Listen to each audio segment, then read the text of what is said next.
안녕하세요. 사연에 빠지다의 DJ 민영입니다. 오늘도 두 가지 사연 준비되어 있어요. 끝까지 함께 해주시고요. 구독과 좋아요 버튼도 눌러주세요. 그럼 오늘의 사연 바로 만나볼게요. 안녕하세요. 제가 어렸을 때 집에 큰일이 두 가지가 있었는데요. 첫 번째는 아빠가 보증을 잘못 써셨던 일이었어요. 그때만 해도 어째서 그따위 보증이 존재했던 건진 모르겠습니다. 여기에 무슨 말이며 설명이 더 필요할까요? 두 번째는 말이죠. 저희 엄마가 개 모임에서 사기를 당하신 것이었어요. 시골 동네에서 예전에 쉽게 찾아볼 수 있었던 게 아주머니들끼리 모여서 드는 개였죠. 저희 가족이 살았던 서울의 어느 변두리 동네에서도 그런 개 모임이 존재하고 있었고요.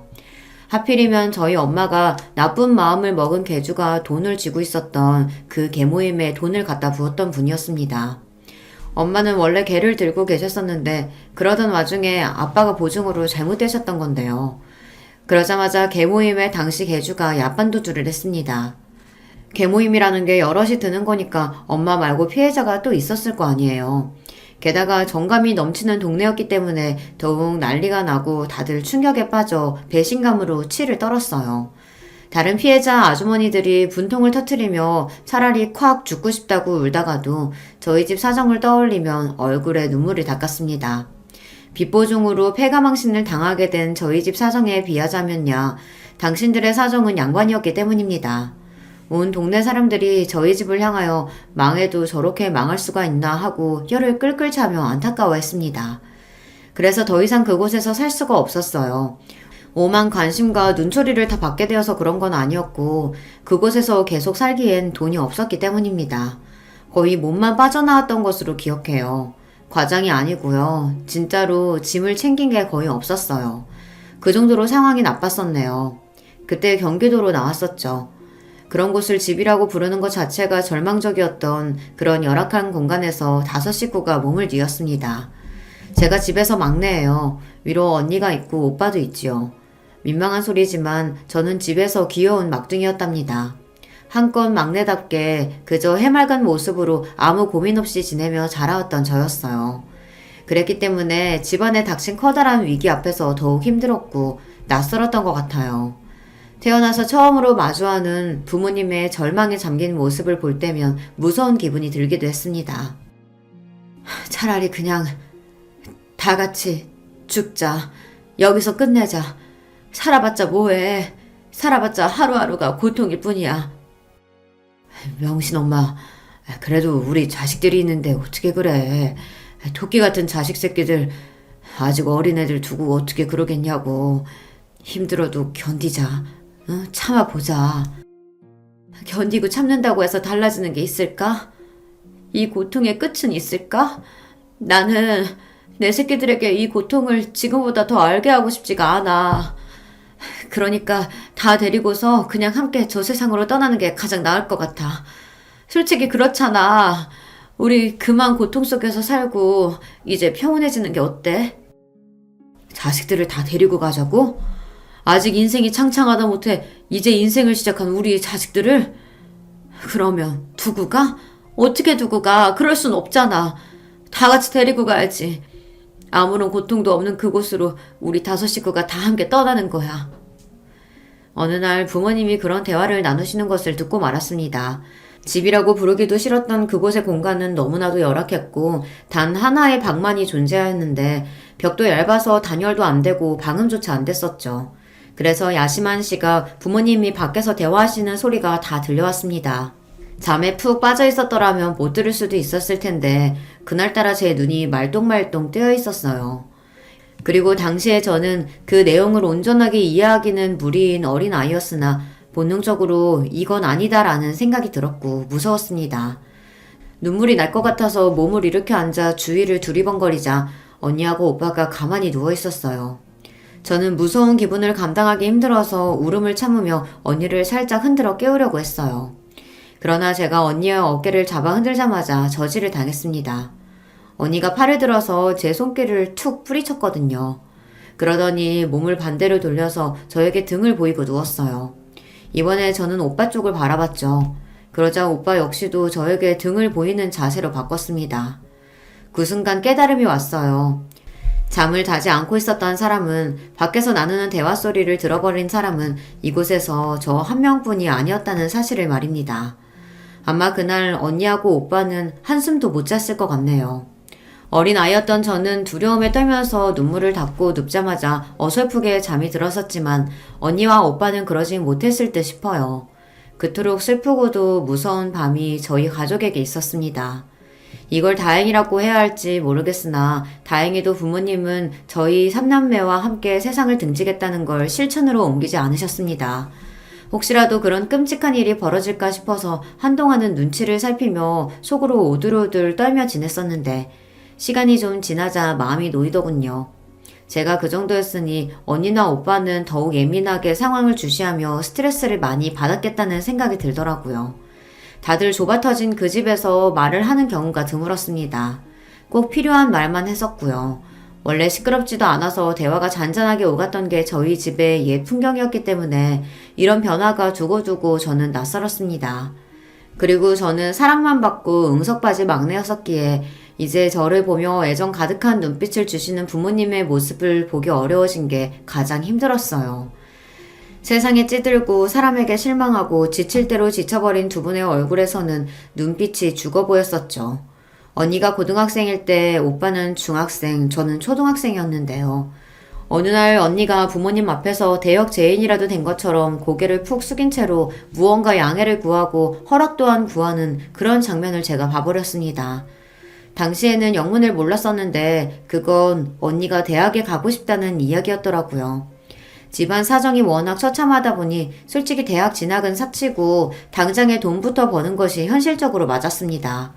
그러나 언니는 대학에 가고 싶다는 꿈이 너무나도 강했던 거예요. 그래서 부모님은 무척이나 속상해 하셨습니다. 누구보다도 큰딸을 대학에 보내고 싶어 하셨던 분들이었으나 그럼에도 선뜻 그러라는 허락을 내뱉기 어려웠으니까요. 현실이라는 게 그렇게 냉정하고 타협이 없더라고요. 아마 누나가 대학 가기는 힘들걸? 우리 집 상황을 봐. 대학은 무슨 대학이야. 고등학교 마저 다니고 졸업하는 것도 감지덕지인데 어쩌면 당장에 고등학교 자퇴하려고 누나한테 그러실 수도 있어. 오빠는 제 앞에서 냉소적으로 자기 생각을 말했었습니다. 그 소리를 듣고서 저는 별 생각 없이 고개를 끄덕였었죠. 그러나 저희가 틀렸습니다. 심각하게 고심을 이어가던 부모님이 전혀 다른 결론을 내리셨기 때문입니다. 그래 명신아, 네가 그렇게나 가고 싶어하는 대학, 만약에 가지 못하면 그 후회와 서러움이 너의 평생에 따라 붙겠지. 그건 아빠하고 엄마도 원하지 않아. 그러니까 가고 싶으면 대학에 가라. 네 하고 싶은 대로 해도 돼. 아빠가 그렇게 말씀해 주셨을 때 언니가 그 앞에서 펑펑 울었습니다. 언니가 그렇게 우는 것을 처음 봤던 때가 바로 그 순간이었네요. 부모님에게 연달아 벌어졌던 일들로 저희 집이 폭삭 주저앉았을 때 오빠하고 저는 현실이 믿겨지지 않아 눈물을 흘렸었는데 언니는 그때도 입술을 꽉 깨물고서 안 울었었거든요. 그랬던 저희 집 장녀가 대학을 가도 좋다는 이야기에 오열을 하고 있었습니다. 그 모습은 제 가슴에 뜨거운 울림을 주었던 것 같아요. 언니는 고등학교 졸업 후에 무난한 4년제 대학에 들어갔습니다. 가족들에게 엄청 미안해했어요. 명문대가 아니라서 미안하다고, 대학 욕심을 냈던 주제에 공부는 그만큼 하지 못해서 면목이 없다고, 얼마나 가족들 앞에서 울적해했는지 모릅니다. 하지만 부모님은 그런 언니를 따스히 다독여 주셨어요. 그래서 언니가 대학 생활을 시작할 힘을 얻었던 거라고 저는 그렇게 보고 있어요. 부모님은 언니가 대학을 가기 전에 간 후에도 미친 듯이 일을 하며 돈을 벌고 계셨습니다. 아빠는 온갖 현장 일을 닥치는 대로 다 다니셨고요. 그래서 몇 날 며칠씩 집에 안 들어오시는 일이 허다했습니다. 엄마는 생산직으로 공장을 다니셨죠. 옛날에 엄마에 비하면 너무나도 생기가 하나도 없는 모습이라 슬프고 낯설었지만 그래도 집이 폭삭 주저앉았던 그때 직후에 비하면 시간이 지나며 얼굴이 많이 나아지셨기 때문에 그나마 다행이라고 저는 생각했습니다. 적어도 더 이상 5식구 다 같이 죽자는 말씀은 안 하시게 되었으니까요. 대학생이 된 언니는 공부뿐만 아니라 일까지 열심히 했습니다. 정말 24시간이 부족해 보일 정도로 열심히 살았었죠. 20대 초반에 체력이 받쳐줬기 때문에 가능했던 것이지 안 그랬으면 불가능했을 게 분명하다는 생각이 들 정도로 언니는 무리를 해가면서 대학 생활과 동시에 각종 일을 하며 돈을 벌었습니다. 그래서 4년제 대학을 다니는 동안 단 한 번도 집에다가 손을 벌린 적이 없었고요. 오히려 생활비에 보태 쓰시라며 부모님께 돈을 드렸어요. 사춘기 시절 집안 상황도 그랬다 보니 잠시 심적으로 방황을 하기도 했던 오빠가 정신을 바짝 차리게 된 것에는 죽도록 열심히 사는 언니의 모습도 있었다고 봅니다. 오빠는 전문대를 갔는데요. 거의 학비가 안 들었던 곳으로 알고 있어요. 그래서 오빠가 그 전문대를 간 것이었고 학교와 연계된 일터에 곧장 취업까지 했었죠. 그 시기에 오빠가 남겼던 말이 무척이나 인상 깊었어요. 적성? 흥미? 진로 고민? 그딴 걸 떠드는 것 자체가 전부 사치야. 그냥 최적의 길을 찾아서 닥치는 대로 살아야 돼.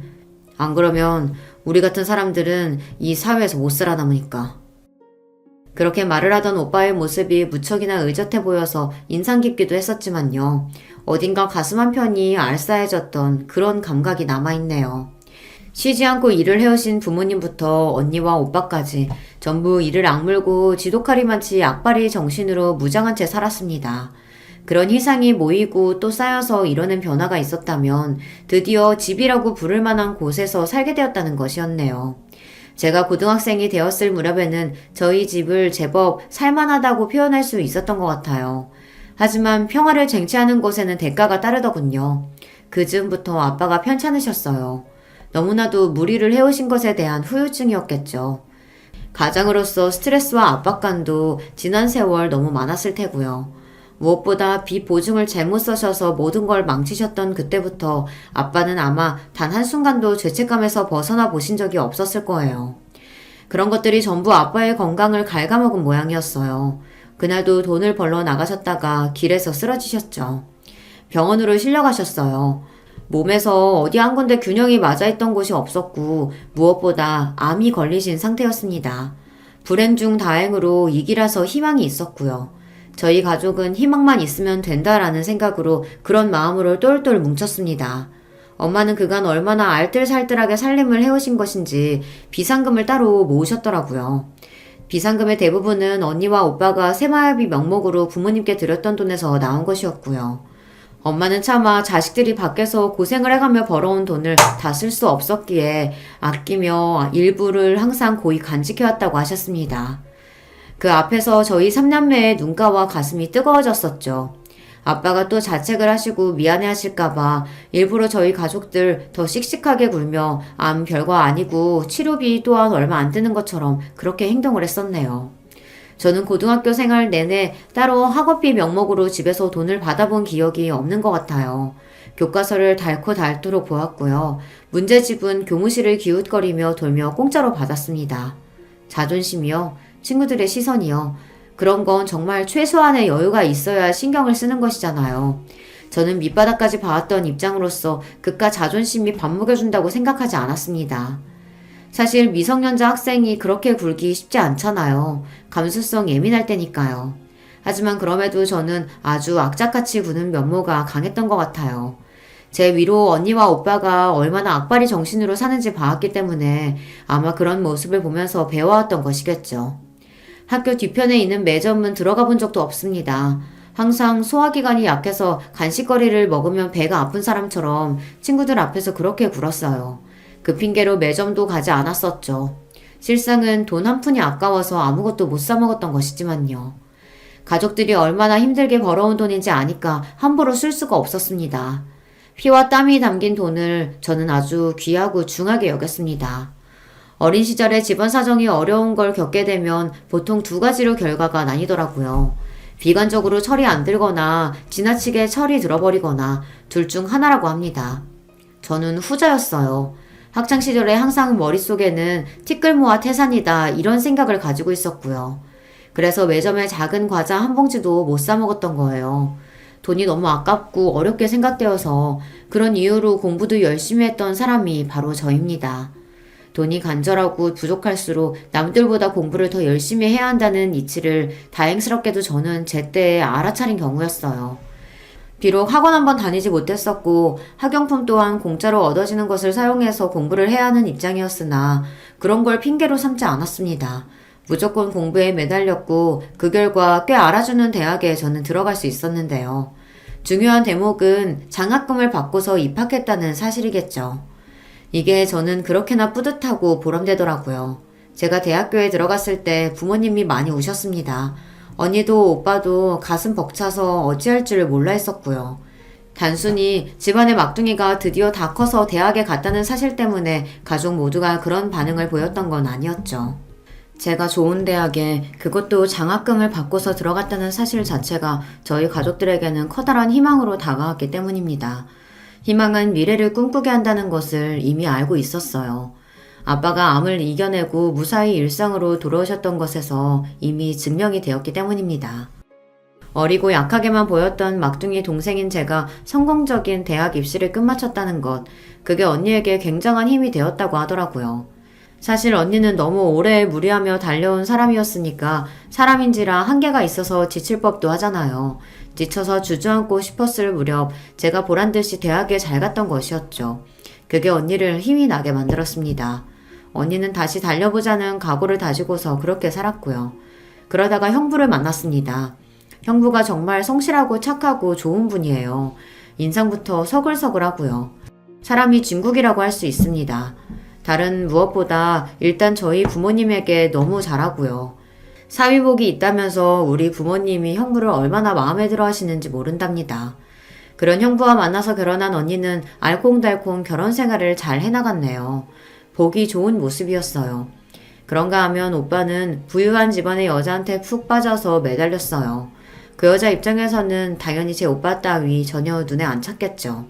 하지만 10번 찍어 안 넘어가는 나무 없다고 하던가요. 자신을 공주처럼 받들어주는 남자 앞에서 조금씩 흔들리게 됐던 모양입니다. 결국은 그 여자가 오빠의 마음을 받아줬어요. 바로 제 새언니인데요.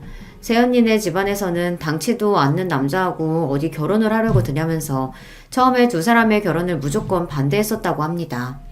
그러나 결국 반대를 철회하시게 됐었는데 그 사유 중 하나가 오빠의 동생인 제가 좋은 대학 간판을 달았다는 점이었어요. 그러니 어떻게 보자면 오빠는 제 덕분에 결실을 맺을 수 있었던 건데요. 사람 일이란 정말 신기하죠. 오빠가 저에게 무척이나 고마워하였답니다.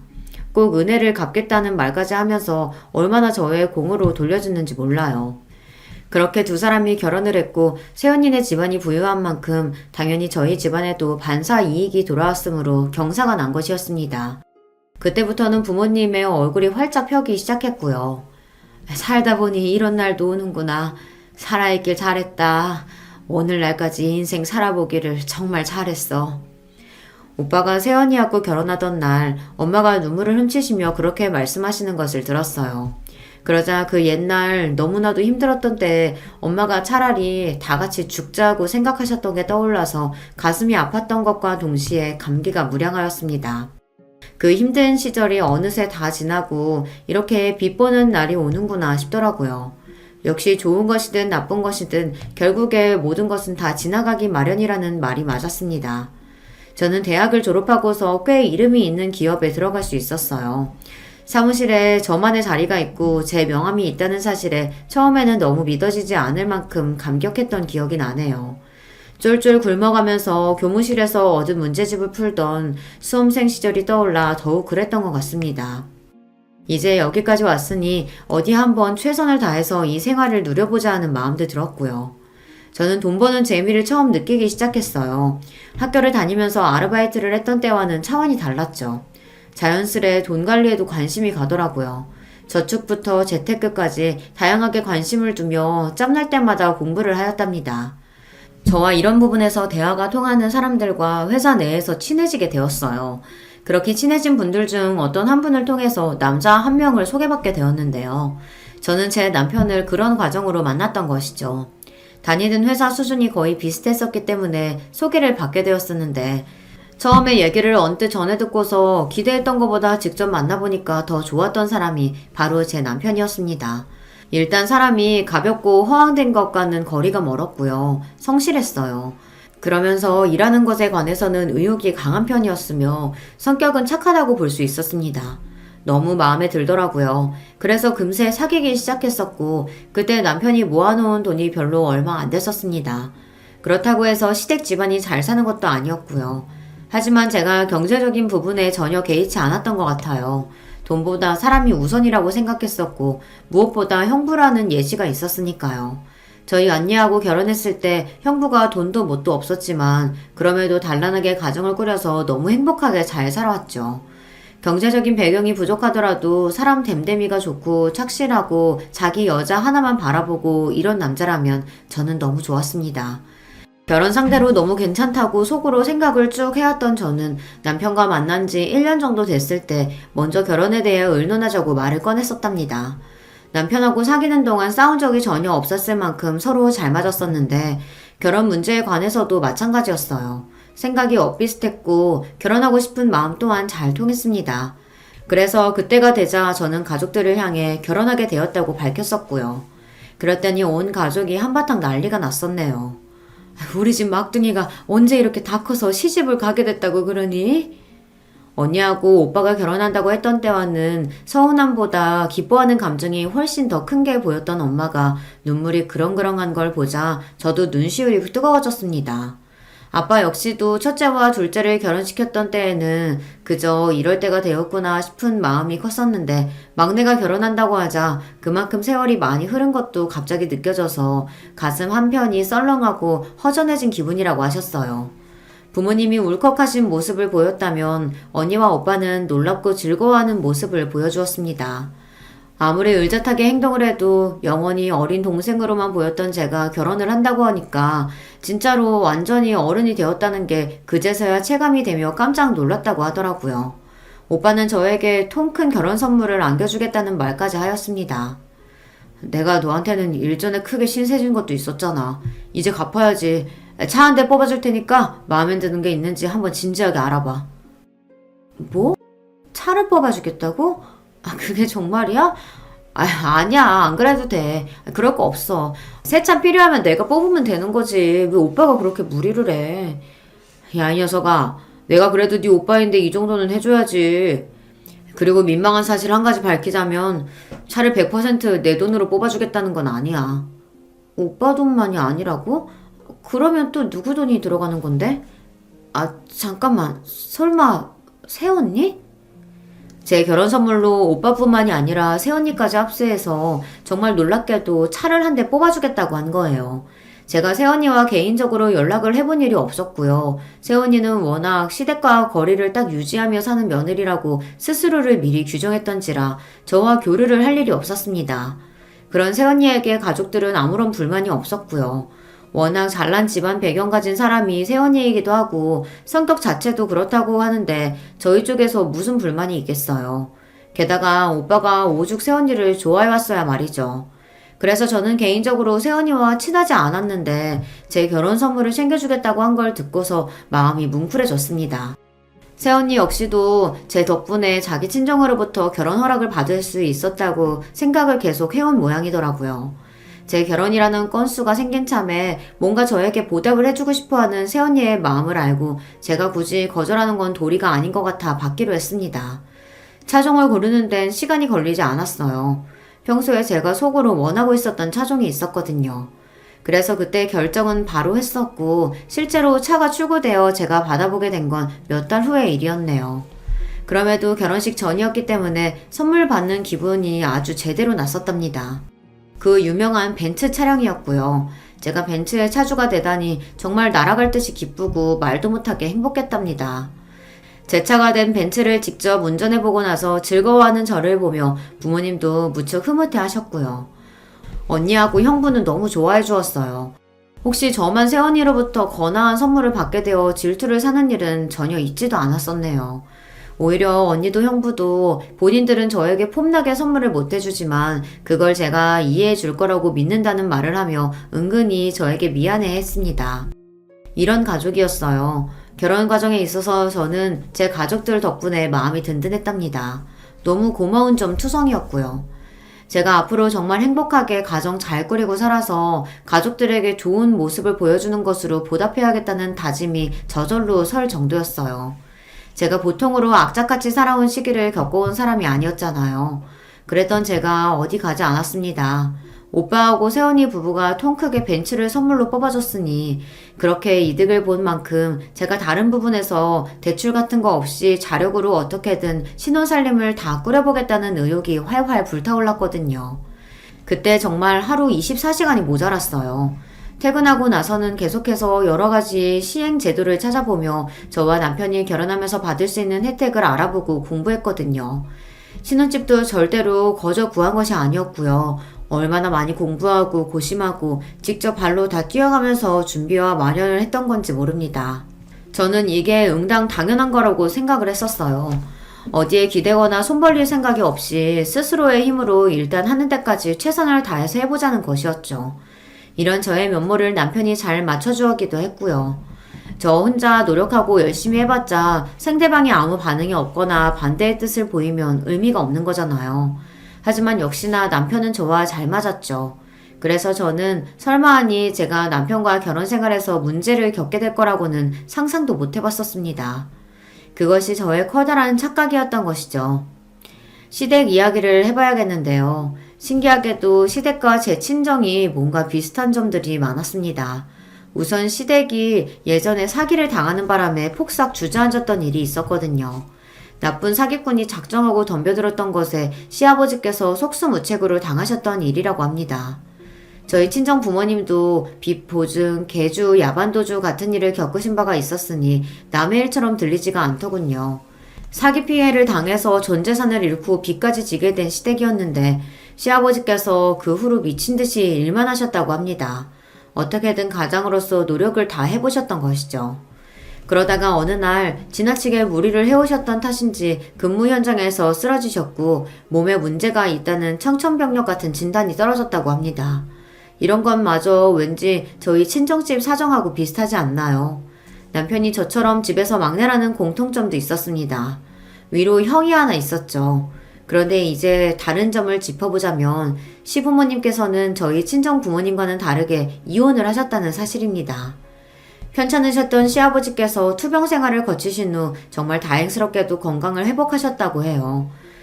그랬건만 오히려 너무 많은 고비들을 겪은 것이 원인이었는지 시부모님께서는 이제 서로 부부로 지내는 것이 싫어지셨고 더 이상은 그렇게 살 수 없다는 결론을 내리셨던 건데요. 이혼 과정에서 시숙과 남편은 시어머니의 편이었다고 합니다.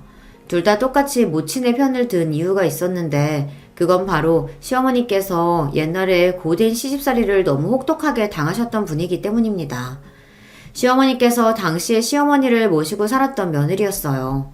그 생활이 남편이 9살 때까지 이어졌다고 하네요. 화병이 쌓이고 쌓여 시어머니께서는 너무 괴로워하셨고 결국에는 분가가 이뤄졌습니다. 그렇게 분가하여 드디어 살만해진 생활을 한 게 3년 정도 지났을 때 시아버지께서 어처구니 없이 사기를 크게 당하셨던 거예요.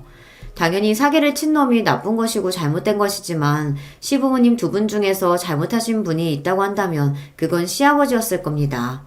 그러나 시어머니께서는 당신의 시댁 사람들로부터 비난의 화살을 받으셔야 했었죠. 내조를 제대로 하지 않았기 때문에 그런 비극이 벌어진 거라는 그런 황당한 비난을 받으셨을 때 시어머니의 가슴에서는 불길이 솟고 있었어요. 그리고 그런 게 깊이 쌓여 있다가 결국에 나중에 이혼이라는 결과를 불러왔던 것입니다. 시숙은 전문대를 졸업하고 나서 금방 취업을 하셨다는데 이 부분은 제 친정오빠와 비슷하지만 많이 다른 부분은 결혼이었습니다. 제 손이 동서하고 혼전 임신으로 결혼을 하셨거든요. 그때 동서 수중에 돈이 300만 원이 있었다나 뭐 그렇다더라고요. 게다가 동서의 친정은 무척이나 가난했고 빚이 좀 있었습니다. 그랬으니 시어머니께서 뒷목을 잡으실 수밖에 없었겠죠. 하지만 이미 상황이 그렇게 흘러가 버린 걸 어찌하겠나요. 시숙은 본인의 처가 사정이 워낙 안 좋으니까 결혼 후에도 생활비 지원 같은 걸 그쪽에 우선적으로 하며 지내게 되었고 그 모습을 시어머니께서는 속 끓이며 지켜보셔야만 했습니다. 에휴, 만약에 내가 자식이 하나뿐이었으면 어쩔 뻔했어. 둘 낳기를 잘했지. 시숙의 결혼을 두고 시어머니께서는 잘못된 결혼이라고 부르셨으며 분개하셨으나 다행히도 자식이 한 명 더 있었던 거예요. 제 남편 말입니다. 자기 형보다 대학도 잘 나와서 4년제 대학에 학위를 따자마자 곧장 취업도 잘했고요. 성격도 훨씬 장남보다 유하고 서글서글한 차남이 바로 제 남편이었습니다. 남편에 대한 시어머니의 기대가 제 눈에는 다 보였고 저는 며느리로서 정말 잘해드리고자 했습니다. 이제 시어머니도 저의 가족이잖아요. 가족을 위해 나서고 인내하고 희생하고 이러는 게 저는 당연하다고 알며 살아왔으니까요. 제 딴에는 시어머니께 정말 잘해드린다고 잘해드렸고 신경을 써드린답시고 써드렸습니다. 그러나 시어머니께서는 저에게 실망하신 눈치를 금세 드러내시더군요. 신혼여행에서 시어머니의 몫으로 사다 드린 관광기념품 몇 가지와 화장품 세트를 받아보셨을 때부터 실망의 기색을 감추지 못하셨어요. 좋고 예쁘기는 한데 너는 왜 이렇게 돈을 아끼니? 다른 데는 아끼더라도 시어미 선물이면 좀 팍팍 쓸 줄 알아야지. 그게 맞는 거지. 네? 최고로 인기 많은 것들 중에서 열심히 골라본 건데 어머님 눈에는 별로인가요? 혹시 다른 브랜드 화장품으로 사드릴까요? 아니 화장품이고 나발이고 명품백 하나 정도는 사왔어야 맞는 거 아니냐? 내가 얼마나 기대를 했는데. 아유 이게 뭐니? 어떤 거요? 명품백이요? 어머님 죄송한데 그건 생각도 안 해봤어요. 신혼여행 갔다가 사오기에는 좀 여러모로 부담스러운 것 같네요. 그럼 언제 사주려고? 내 생일에? 그건 그때 가서 생각을 해보고 준비를 하겠습니다. 그래, 그때 생각 한번 잘 해봐라. 너는 네 친정오빠가 결혼을 그렇게 잘했는데 부잣집하고 인연을 맺었으면서 어쩜 그렇게 째째하니? 그렇게 사는 거 아니야. 저는 시어머니 입에서 새언니 친정의 이야기를 들은 순간 감을 잡을 수 있었어요. 세상에 저는 그런 쪽으로는 생각도 안 하고 있었는데 시어머니께서는 새언니로부터 이어지는 콩고물을 어떻게 받아볼 수 있을까 싶어 그걸 염두에 두고 계셨던 겁니다. 너무 당황스러웠지만 그렇게 생각이 되셨을 수도 있겠다 싶었고 그냥 넘어갔었네요. 하지만 그 후로 시도 때도 없이 명품 타령을 하시는 거예요. 어디 가볍게 외출을 하려고 해도 들고 나갈 가방이 마땅치 않다느니 모자에 비싼 로고가 박혀있으면 멋있게 쓸만할 텐데 그렇지 못해서 모자도 쓸 게 없다느니 대체 그런 소리를 저한테 전화로 왜 하시는지 알 길이 없었네요. 아니 어머님은 나 일하는 거 뻔히 아시면서 왜 자꾸 전화하시는 거야? 나하고 특별히 하실 대화도 없으시면서 그러시네. 내가 바쁘다고 해도 안 들으셔. 당신이 어떻게 좀 해봐. 며느리가 생겨서 우리 엄마가 좋으셔서 그래. 솔직히 형수님은 거의 안 보고 살잖아. 보면 속 터진다고 엄마가 그러시는데 당신은 너무 마음에 드셨으니까 신나서 그러시는 거야. 남편은 멀쩡한 며느리가 생긴 게 처음이라 시어머니께서 신이 나서 처음에만 이러시는 거라고 하였습니다.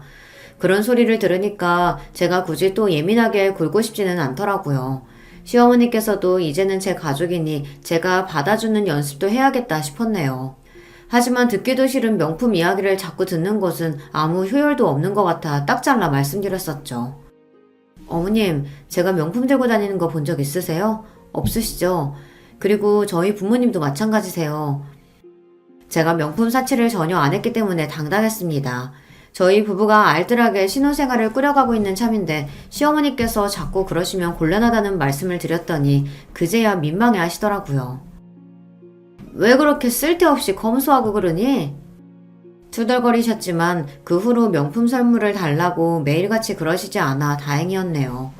놀랍게도 이때가 결혼식 날로부터 겨우 한 달이 지났던 시기였고요. 시어머니께서는 자꾸 저에게 뭔가를 바라고 기대하셔서 그게 부담스러웠습니다. 어련히 제가 다 알아서 해드릴 텐데 자꾸 요구를 하시며 또 그 요구가 상세하면서도 지나쳤기 때문에 제 입에서는 한숨이 끊이지 않았죠. 이런 경우가 살면서 처음이었기에 더욱 머리가 아팠습니다. 남편은 저한테 이해 좀 해달라고 했어요. 곤란한 저의 입장은 이해 안 하면서 시어머니의 입장은 눈물겹게 잘 이해해주려고 하더군요. 착한 남편이니 당연했네요. 착한데 불효자인 사람도 있나요? 그러니 워낙 성격이 착한 남편은 당연히 볼 것도 없는 효자였습니다. 시어머니께서 옛날에 고된 시집살이를 당하셨던 걸 두고두고 마음 아파하면서 우리 엄마 진짜 고생했다라고 말하는 그런 자식이었고요. 남편이 착하니까 효자라는 것은 진작 알았지만 그런 생각까지 가지고 있었던 줄은 몰랐네요. 결혼하고 나서야 알게 된 부분입니다. 처음 만났을 때부터 마음에 들었고 호감이 갔었고 많은 확신을 가지고 결혼으로 나아갔던 그런 관계라고 생각을 해왔건만 제가 미처 알지 못했던 남편의 면모들 때문에 솔직히 속으로 많이 당황스러웠어요. 그치만 실망 안 시키고 사는 사람이 어디 있겠나요? 그리고 남편의 입장에서는 제가 예상외로 매정하게 보여 그게 실망스러울 수도 있는 일이었죠. 그래서 저는 시어머니만 두둔하는 남편을 이해해보려고 했습니다. 시간이 지나면 시어머니와의 관계 또한 좋은 방향으로 바뀔 거라는 기대 또한 해보았습니다. 그런 마음가짐을 지니고 있었음에도 불쑥 짜증이 솟아오르는 것만은 어쩔 수가 없더라고요. 왜냐하면 시어머니께서 가지고 있던 생각들이 제 기준에서는 이해가 안 됐었기 때문이에요. 힘든 각오가 있었기 때문에 당신이 세상에서 제일 불쌍하고 안 됐다 하셨습니다. 그런데 제 친정집도 정말 힘든 각오가 있었지만 이겨내고 극복했거든요. 왜 혼자만 비극적인 운명을 짊어지신 것처럼 구시는지 이해가 어려웠어요. 다 큰 자식에게 부모가 효도를 바라며 돈을 받는 건 당연하다고 하셨습니다. 그런데 제 친정 부모님들은 자식들이 생활비 하시라고 드렸던 돈들도 쓰기 아까워서 어쩔 줄 몰라 하셨던 분들이거든요. 시어머니께서는 제 새언니가 부자이면 온 가족이 그 혜택을 누려야 마땅한데 그렇게 안 살고 있으니 제 친정 식구들의 정신 상태가 이상한 것 같다고 하셨습니다. 아니, 그게 무슨 상관인가요? 새언니의 친정이 잘 살아서 좋은 건 맞으나 거기에 기대어 살기를 친정 식구들이 단 한 번도 바란 적이 없었습니다. 그런 생각 자체를 안 했고요. 이런 마당이었으니 시어머니와 제가 너무 안 맞았던 거예요. 제가 며느리 된 입장으로 당연히 스트레스를 참는 쪽일 수밖에 없었고요. 그래도 이런 시련들이 언젠가는 다 지나가겠지 싶어서 꾹 참고 때마다 맞춰드리며 지내고 있었습니다. 그러던 어느 날 시어머니께서 한 가지 사실을 알게 되셨어요. 제 벤츠 차량이 새언니의 돈이 들어간 것이라는 걸 아셨던 건데요. 제가 안 밝혔으니 범인은 누구겠나요? 남편이죠. 전말을 듣자 하니 시어머니께서 남편에게 벤츠를 끌고 다니고 싶다고 자꾸 졸라대셨다고 합니다. 그러자 남편은 그 차는 본인이 같이 타지도 않고 저만의 차라고 알려드렸고요. 그럼 너는 그 차 못 타니? 그 구두쇠가 티끌모아 태산 만들어서 차 뽑았다고 혼자 애지중지하는 거야? 아유, 진짜 못 살겠다.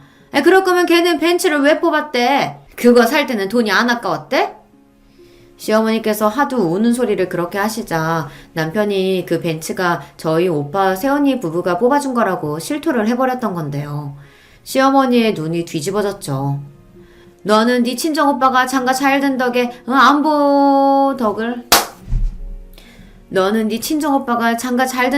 보고 사는 것처럼 굴더니 고상한 척이란 척은 다 하더니 결국에는 누구보다 그 혜택을 누린 거였다 이거지? 저한테 득달같이 따지시더군요. 제가 그런 게 아니라고 사연이 좀 있다고 해명을 했지만 듣지 않으셨고요. 그 후로 자꾸만 벤츠를 노리셨어요. 혼자서 콩고물 맛을 보고 사는 건 치사하다며 저를 비난하셨습니다. 장난이 아니라 진심으로 자꾸 그러시기에 제가 참다 못하고 남편한테 이 상황을 어떻게 할 거냐고 따졌죠. 그랬더니 남편이 시어머니께서 제 벤츠를 타고 다니시게 그냥 두라는 것입니다. 당신은 어차피 출퇴근 버스 타고 하잖아. 그러니까 우리 엄마가 평일에 장 보러 다니시고 바람 쐬러 돌아다니시고 친구분들 만나실 때 당신 차 좀 끌고 다니시게 두면 안 돼? 내가 왜 그래야 돼? 그리고 평일만 그게 되겠어? 과연 어머님이 평일만 딱 쓰고 금요일마다 내 차를 직접 돌려주실까? 그게 가능해? 당신은 생각을 좀 하고 말을 해. 왜 그렇게 사람이 종이 없이 굴어? 나는 천하의 무정한 사람 할 테니까 당신은 어머님이 벤츠 끄는 모습 보고 싶거든 직접 뽑아드려. 안 말려. 그럼 벤츠 뽑고 나서 할부금 같이 갚을 거야? 대체 내가 왜? 당신이 혼자 어머님께 선물 드리는 거지. 남편 돈으로 벤츠 뽑아드리라고 했더니 그건 좀 곤란하다고 하더군요. 어이가 없었네요. 고작 이런 남자인 줄 정말 상상도 못했기에 결혼했던 겁니다. 이렇게나 금세 밑바닥을 보게 될 줄도 몰랐었고요. 남편은 본인이 처가의 덕을 전혀 안 보려고 하고 그런 말도 입 밖으로 안 꺼내는 것만으로도 스스로를 최고의 개념 넘치는 남자라고 생각 중이었습니다. 왜 제가 제 남편의 밑바닥을 이렇게 보게 된 것인지 애초에 신혼집을 시댁과 가까운 동네로 구했던 것이 후회 막심하였습니다. 그렇지 않았다면 이런 머리 아픈 상황들이 계속 이어지지는 않았을 것 같더라고요. 이미 이렇게 되어버린 일들 뭐 어쩌겠나 싶어서 이제라도 적당히 시어머니의 말씀들을 흘려들으며 지내야겠다 생각했었죠. 괜히 제가 잘해드리려고 좋은 며느리가 되고 싶어서 의욕을 부렸다가 스스로 무덤을 파온 것 같았습니다. 그래서 일을 할 때는 아예 시어머니의 전화를 받지 않았고요. 문자도 퇴근하고 집에 도착해서야 답장을 보냈습니다. 평일에 일하는 직장인이 주말에 쉴 때는 쉬어야 한다는 명목으로 시어머니의 부름에는 핑계를 댔고요. 그랬더니 남편이 서운해하는 눈치였어요. 좀 삐진 모습이었고 제가 이럴 줄 몰랐다며 실망이라고 투덜대기도 했습니다. 거기다 대고 제가 받아쳤다가는 싸움 날 것 같아 제가 참고 가만히 있었고요. 그러던 와중에 결국 시어머니께서 못 참고 행동을 개시하셨던 거예요. 퇴근하고 왔는데 집에 시어머니께서 계셨습니다. 심장이 멎는 줄 알았네요. 깜짝이야. 어머님, 어쩐 일이세요? 어떻게 들어오셨고요? 내가 내 아들 사는 집도 못 들어와 보니? 당당하게 저를 쏘아보셨죠. 남편이 현관 비밀번호를 알려드렸더라고요. 방금 퇴근하고 와서 피곤한데 시어머니께서 이러시니까 머리가 다 아팠습니다. 그래서 힘없이 무슨 일로 이렇게 오신 거냐고 여쭸더니 바빠서 고단한 척 하지 말라며 제가 항상 온갖 종류의 고상한 척 다 하는 것 같다며 잔소리를 퍼부으셨죠. 세상에 퇴근하자마자 이런 소리를 들어야 한다는 게 기가 막혀서 가만히 있었는데요. 혹시 저녁도 드시고 가실 건가 싶은 궁금증과 걱정으로 시어머니를 멍하니 바라보고 있었는데 그때 본론을 꺼내 드셨습니다. 갈 때는 네 차 타고 가련다. 아, 제가 모셔다 드릴까요? 너는 그냥 차 키만 주면 돼. 내가 알아서 몰고 갈게. 네? 그게 무슨 말씀이시죠? 설마 제 차를 어머님이 몰고 가시겠다고요? 가져가시겠다는 거예요? 예, 내가 진작부터 벤츠 끌어보는 게 소원이었던 사람이야. 너는 네 CM이 소원도 못 이뤄주니? 저기 어머님, 제가 능력이 대단한 사람이면 다 들어드리고 싶은데 죄송하게도 그렇지 못해서요. 그 차는 제가 정말 소중히 애지중지하는 건데요. 네 돈으로 뽑은 것도 아니잖아. 근데 너만 누리고 나는 누리면 안 돼? 너는 째째하다 못해 치사하게까지 하면 사람이 너무한 것 아니냐? 시어머니께서 사태질까지 하시며 윽박 지르신 순간 제 얼굴에 침이 튀는 것까지 느껴졌습니다. 그때 머리 꼭지가 확 돌더라고요. 더 이상 못 해먹겠네요. 제가 엄청난 실수를 했다는 걸 스스로 인정하지 못해 오늘 여기까지 온 것 같아요. 그런데 이제는 인정하렵니다. 네, 제가 결혼을 잘못한 사람이었어요. 인생 최대의 실수였죠. 이제는 다 그만둘래요. 뭐야? 너 정말 웃긴다. 결혼이 애들 장난이니? 네가 그런다고 해서 마음대로 이혼할 수 있을 줄 알아? 모르셨죠? 저희 아직 혼인신고 안 했어요. 그게 무슨 말이니? 혼인신고가 아직이라니? 그럼 아직도 법적 부부가 아니란 소리? 네, 1인 가구여만 받을 수 있는 혜택이 있어서요. 그것 때문에 아직 혼인신고조차 안 한 상태였습니다. 그러길 천만 다행이었네요. 이런저런 정보 많이 찾으며 공부하고 한 푼이라도 아끼려고 했던 지난 노력이 오늘 이런 식으로 빛을 발할 줄은 몰랐네요. 결혼 생활은 이쯤에서 접을게요. 원인이 뭔지는 제가 말씀 안 드려도 잘 아시겠죠? 제가 차분히 말씀을 드렸더니 시어머니의 얼굴에 경악이 점점 퍼져나가더군요. 결혼하면 즉시 혼인신고를 하는 걸로만 생각을 하셨기에 이랬을 줄은 상상도 못 하셨던 거예요. 얼굴에 가득 차있던 탐욕의 기운이 싹 가신 시어머니께서 난감해하시며 진정 좀 하라고 하셨어요. 저는 시어머니와 마주보고 있을수록 더 스트레스를 받는다고 알려드렸습니다. 난 이만 갈 테니까 저녁 잘 차려서 먹어라. 내가 왔던 일은 없던 일로 하고. 종종 걸음으로 시어머니께서 빠른 퇴장을 하셨고요. 저는 저녁을 차리는 대신 당장 해야 할 일들을 정리해서 적어놨습니다. 그리고 잠시 후 남편이 귀가를 하였는데 시어머니를 찾는 것인지 밝은 얼굴로 집안을 두리번거리더군요. 시어머니의 연락을 못 받은 모양이었습니다. 그런 남편에게 저는 이혼하자고 그랬어요. 혼인신고를 안 했으니 마무리는 깔끔할 것 같아서 다행이야. 역시 나가있던 남편은 제가 적어놓은 정리 목록을 보면서 절망했습니다. 각자 짐을 빼는 수순, 집 정리, 돈 정리 이런 것들을 다 적어놨거든요. 그리고 시어머니로부터 제가 명품을 비롯하여 금전적인 것을 요구받았던 횟수 또한 하단에 기록을 해둔 상태였습니다. 벤츠를 빼앗아 가려고 하셨던 오늘의 시도까지 깔끔하게 기록이 되어 있는 걸 본 남편은 전의를 상실했어요. 그 어떤 변명이나 핑계가 안 통할 거라고 판단했는지 저한테 사과를 하였어요. 미안해. 내가 뭐가 옳고 그른지 몰랐어. 우리 엄마 일이라서 어쩔 수 없었나 봐. 용서해달라며 앞으로 잘하겠다고 하는데 그 모습마저 이제는 마마보이로 보일 뿐이었습니다. 무엇보다 저는 그렇게 골치 아프게 살고 싶지가 않았어요. 그래서 단호하게 굴었네요. 친정 식구들에게도 다 알렸고요. 그 덕에 도움을 받아서 더욱 빠른 정리가 가능했습니다. 전 남편 그리고 전 시어머니까지 저한테 매달리며 냉정하게 굴지 말고 기회를 더 달라고 그랬었는데요. 그냥 저는 냉정한 사람이 되기로 했습니다. 까짓거 천하의 냉혈한이 되어버리고 제 인생을 찾는 게 나았네요. 얼마나 후련했던지 몰라요. 저는 그 후로 돈에 관해서 열심히 공부한 것뿐만 아니라 인간관계, 특히 남자 보는 눈을 기르려고 신중하게 살기 시작했답니다. 그러다가 새로운 인연을 만났는데요. 의도했던 것은 아니지만 집안 형편이 빠듯한 사람이었어요. 하지만 이타적인 성격에 반해 결혼을 했는데 너무 행복하답니다. 시골 사시는 시부모님께서는 제가 온다 그러면 그 전날부터 온 집안을 쓸고 닦고 시장에 나가 장을 봐오시고 오만 호들갑을 다 떠셔서 미리 연락을 못 드릴 정도예요. 그리고 직접 농사 지은 것들 중 깨끗하고 맛있게 생긴 것만 소중히 골라다가 저를 주시네요. 그런 부모 밑에 자식이니 지금 제 남편이 얼마나 괜찮은 사람이게요. 속이 깊고 배려를 잘하고요. 저희 형부하고 비슷해서 둘이 엄청 잘 지냅니다. 그리고 여자들끼리 뭉치게 되면 언니, 새언니, 저 이렇게 3인방이 자주 커피타임을 가지며 즐겁게 지내고 있어요. 이런 게 바로 한 가족의 모습이구나 싶어서 행복하답니다.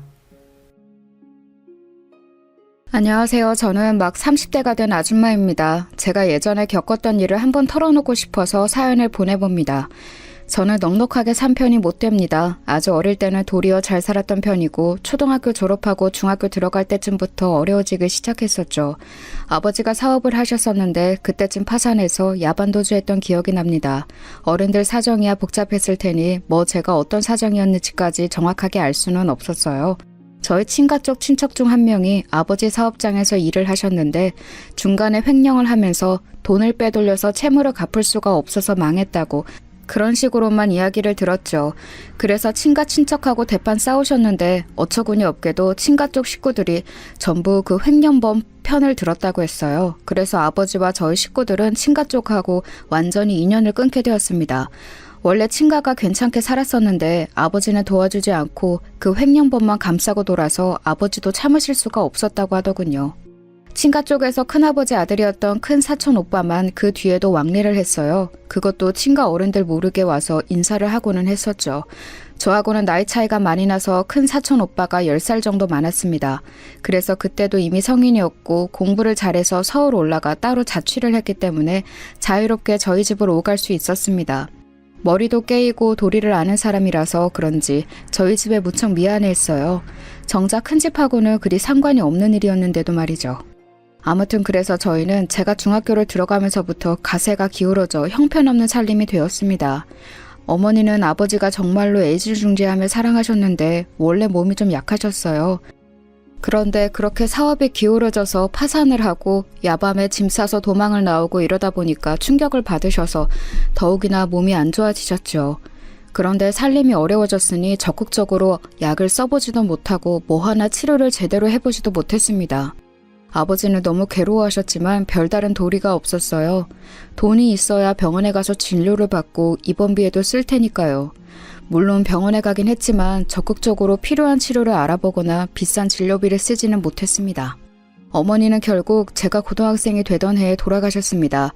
겨우 3년 정도 버티고 돌아가셨죠. 그동안 별다른 치료도 받지 못하셨지만 그것만으로도 우리에게 남은 돈은 점점 더 바닥이 나게 되었어요. 당시 저와 아버지, 동생이 함께 사는 반지하 방은 비만 오면 물이 새고 침수가 되는 곳이었습니다. 지금도 침수되는 집들은 정말 끔찍하게 습기가 많고 곰팡이가 많죠. 그 당시에는 더했습니다. 아무런 장치도 없이 비만 오면 거리를 흐르는 물이 그대로 집에 흘러들어왔어요. 그걸 막으려고 어린 저와 동생이 같이 계단참에 모래주머니를 쌓아놓기도 했지만 별다른 소용은 없었습니다. 물은 아무리 작은 틈만 있어도 새어 들어오고 새어나가게 마련이잖아요. 집은 축축하고 곰팡이가 많아서 어렸던 저희는 기관지가 좋지 않아졌습니다. 저는 그래도 고등학교 들어갈 때나 되었지 동생은 초등학생이었어요. 여린 기관지와 폐에 얼마나 악영향이 많았을지 모르겠어요. 어머니가 돌아가신 후 아버지는 거의 삶을 포기한 것처럼 사셨습니다. 술을 드시고 밖에 나가지도 않은 채로 반지하 집의 작은 방에 문을 걸어 잠그고 사셨죠. 저희는 밖에서 아버지의 기분을 살피면서 살금살금 라면을 끓여 먹거나 밥을 먹었습니다. 그나마도 없을 때면 밖에 나가서 옆집 아주머니한테 눈치를 보면서 혹시 밥이 남은 게 있냐고 물어봤어야 했죠. 지금 생각하면 구걸이나 다름없는 짓이었는데 다행히도 옆집 아주머니가 참 넉넉한 분이시고 저희를 안타깝게 여겨주셔서 밥을 얻어먹을 수 있었어요. 저희 아버지 어떻게 지내냐고 물어봐 주시고 아버지 가져다 드리라고 여분의 음식까지도 챙겨주셨던 적이 한두 번이 아니었죠. 저는 어린 동생을 챙겨서 밥을 먹이고 아버지의 잠긴 방문 앞에 음식을 가져다 드리고는 했습니다. 아버지는 고집스럽게 방문을 열고 나오지 않으셨지만 그래도 밤이 지나고 보면 음식을 드셨는지 빈 그릇이 나와 있었어요. 그러면 제가 그 그릇을 씻어서 옆집에 가져다 드리고 감사하다고 몇 번이나 말씀을 드리고는 했었습니다. 옆집 아주머니는 제가 애 많이 쓴다면서 정말 기특하다고 저를 격려해 주시고는 했어요. 정말 고마운 분이었죠. 그런데 어느 날 동생이 많이 아팠습니다. 열이 너무 많이 오르고 심하게 기침을 해서 제가 어떻게 해야 할지 알 수가 없었어요. 예전에 어머니가 돌아가실 때가 겹치며 떠오르더군요. 어머니도 돌아가실 때 열이 많이 났고 목이 아프다면서 힘없이 기침하다가 결국 숨을 거두셨거든요. 저는 너무 무서워서 동생을 끌어안고서 차가운 물로 수건을 적셔 온몸을 닦아주었지만 열은 쉽게 내리지를 않았습니다. 애 온몸이 불덩이처럼 뜨끈뜨끈하고 가슴과 목이 아프다면서 고통을 호소하는데 능력도 없고 아무것도 할 수 없는 고등학생이었던 저는 그저 울기만 했어요. 그런데 기침하는 소리가 들렸는지 평소 아무런 기척도 없던 작은 방에서 문이 열리고 아버지가 나오셨죠. 야, 너 지금 걔 아프냐? 아버지는 믿을 수 없다는 듯이 물어보셨어요. 저는 고개를 미친 듯이 끄덕이면서 어떻게든 해달라고, 지금 애 죽을 것 같다고 아버지 바지가랑이를 붙잡았지요. 사실 지금 생각해보면 당시 아버지가 뭘 어쩔 수 있다고 아버지에게 매달렸는지 모르겠어요. 어머니 돌아가시고 나서 거의 1년 넘게 술만 드시던 아버지는 이제 돈도 뭣도 아무것도 없이 빈털터리 신세였고 남들하고 말도 더듬으면서 하게 되셨거든요. 하지만 아버지는 동생을 보자 어머니가 돌아가실 때가 생각나셨는지 얼굴이 시뻘겋게 변해서 얼른 저한테서 동생을 데려가셨습니다. 애가 너무 열이 오르고 기침을 멈추지 않는 걸 보시더니 급한 얼굴로 동생을 안고서 밖으로 뛰쳐나가시더라고요. 아버지는 막무가내로 병원 쪽을 향해서 뛰셨습니다. 어머니가 돌아가실 때 병원에서 가까운 집을 잡았기 때문에 상당히 가까운 편이었죠. 아버지는 미친 것처럼 병원으로 뛰어가서 응급실로 가셨어요. 어머니 돌아가시기 직전에도 자주 그랬던 것처럼요. 의료진들이 상당히 놀라신 것 같았지만 일단 간호사의 안내를 받아서 다시 접수를 하러 돌아갔습니다. 다행히도 그곳에 계시는 간호사분이 저희를 아시는 분이었어요. 어머니가 편찮으실 때 저희 사정을 많이 봐주셨던 분이었죠. 간호사는 저희한테 접수를 하도록 알려주시고 곧 사라지셨다가 의사 한 분과 돌아오셨어요. 다행히도 응급실에 사람이 없어서 저희를 곧장 데려다가 동생을 침대 위에 눕히고서 진찰해 주셨죠. 의사 선생님은 간호사한테서 사정 이야기를 조용히 들으시더니 알았다며 웃고서 동생을 잘 봐주셨어요. 그러고서는 동생은 여기 좀 더 누워있으라고 약을 놓을 거라 곧 열이 떨어질 테니 괜찮을 거라며 저희를 다독여주고서는 가셨습니다.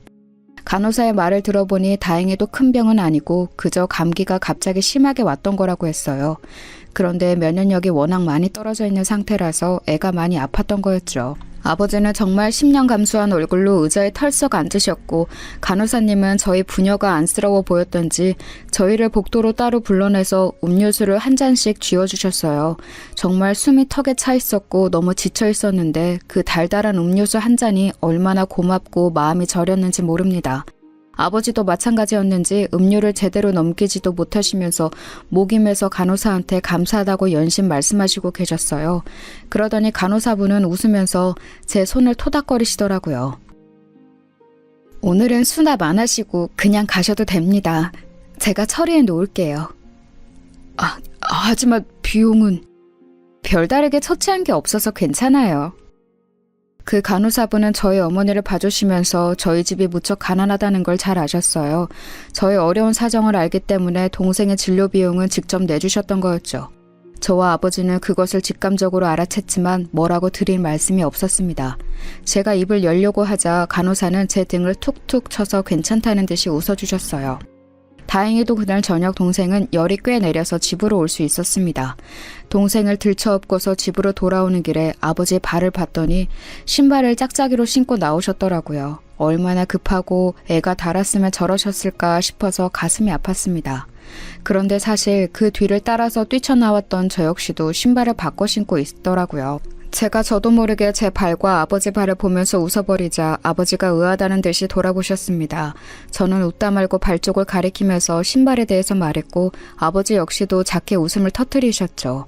아직 정신이 맑지 않은 동생은 아버지의 웃음소리를 오랜만에 들어서인지 만족한 얼굴로 아버지 등에 얼굴을 비볐습니다. 아버지는 그것을 느끼시고서는 어딘가 울적한 표정이 되시더라고요. 내가 그동안 슬프다고 너희를 너무 버려뒀구나. 이래선 안 되는데. 아니에요, 아버지.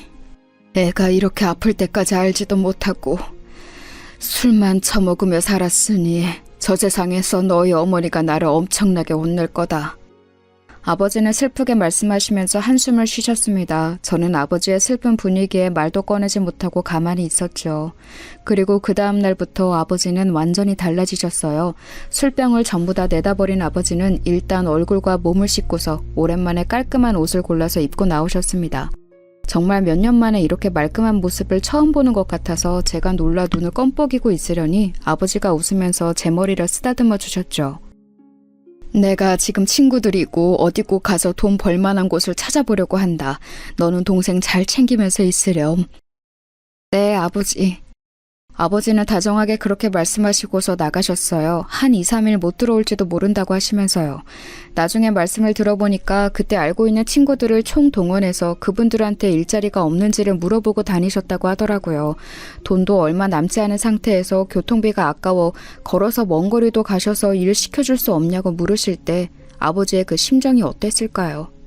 옛날이라고는 해도 사업으로 잘 나가던 분이 친척 횡령으로 사업이 기울고서 그 뒤에 자기와 비슷하거나 못하던 친구들한테 머리를 숙이며 직장을 구해야 했던 그 심정이 말이에요. 아마도 아버지 혼자셨으면 그렇게 하지 않으셨을 거예요. 저와 동생 때문에라도 살아야 하니까 그렇게 하셨던 거였겠죠. 하지만 직장은 구하기가 쉽지 않으셨어요. 당연히 아버지 연세도 있으시고 술 드시며 생활하셔서 체력도 떨어진 상태였으니 기꺼이 일자리를 주려는 사람이 없을 수밖에 없었죠. 아버지는 정말 고생하면서 알아보고 다니시다가 결국 지인이 연결해준 일자리로 들어가셨어요. 좋은 곳이었다면 정말 너무 좋았겠지만 아쉽게도 건설 현장직이었죠. 그래도 일을 이거라도 시작한 게 어디냐면서 아버지는 기뻐하셨습니다.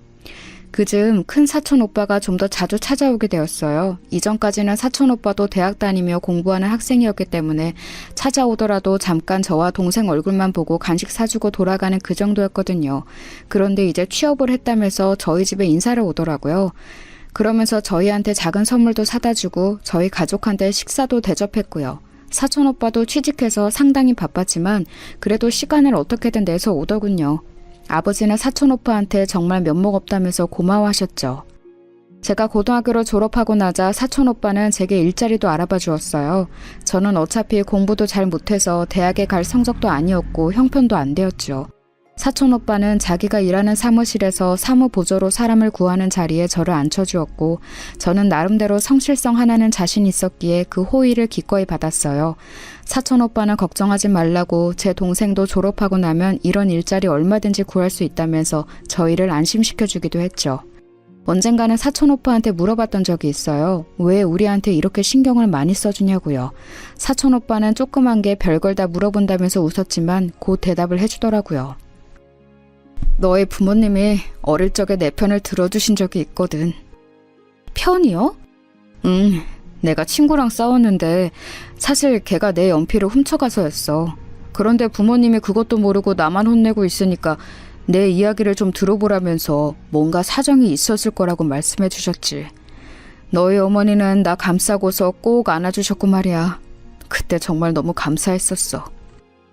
어릴 적에 저희 부모님이 사촌 오빠를 억울한 상황에서 구해준 적이 있다는 거였어요. 그때 꼭 저희 부모님한테 잘해드리겠다고 생각했다고 하더라고요. 그런데 그 어린아이가 생각했던 것을 커서도 지킨다는 게 보통 일은 아니잖아요. 그런 면에서 사촌 오빠가 정말 대단해 보이더라고요. 그래도 제가 직장을 잡고 나서는 집안 사정이 약간 나아지기는 했죠. 아버지도 건설 현장 나가서 돈을 벌어오셨고 저도 작지만 안정적으로 월급을 가져왔으니까요. 처음 제가 그 적은 월급을 집에 가져가서 고기를 사가지고 왔을 때 아버지는 거의 울 것 같은 표정이셨어요. 제가 고등학교 졸업할 때까지 아르바이트 한 번도 못하게 하셨던 분인지라 제가 벌어온 돈이 너무 감동적이셨던 것 같아요. 아버지는 그 고기를 드시면서 기특하다, 장하다, 너무너무 자랑스럽다면서 저를 한껏 추어 올리셨죠. 동생도 정신없이 고기를 먹으면서 너무 맛있다며 기뻐했고요. 그래서 저는 직장 다니는 게 힘들지를 않았어요. 꾸중을 듣더라도 이것만 참고 견디면 집에 조금이라도 맛난 걸 사다 줄 수 있다. 동생 책 한 권 더 사다 줄 수 있다. 아픈 아버지 파스라도 하나 더 사드릴 수 있다. 그런 생각으로 살았으니까요. 정말 어찌나 직장 자체가 고마웠는지 몰라요.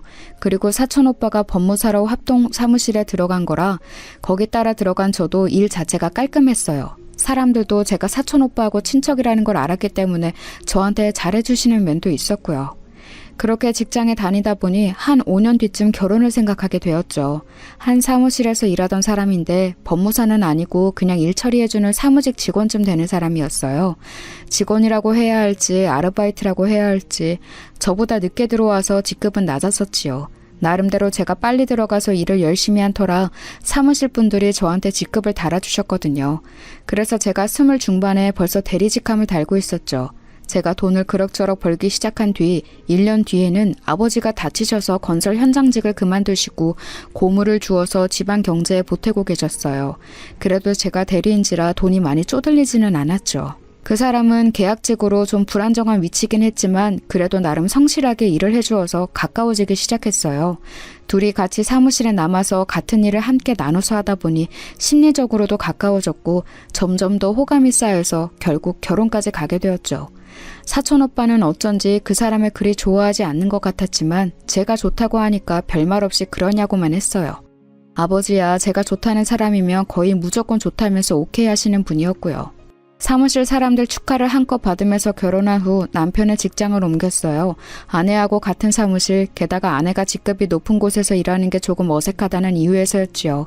그리고 나서 얼마 있지 않아 제가 임신했고 남편은 제게 직장을 그만두는 게 어떠냐는 제의를 해왔어요.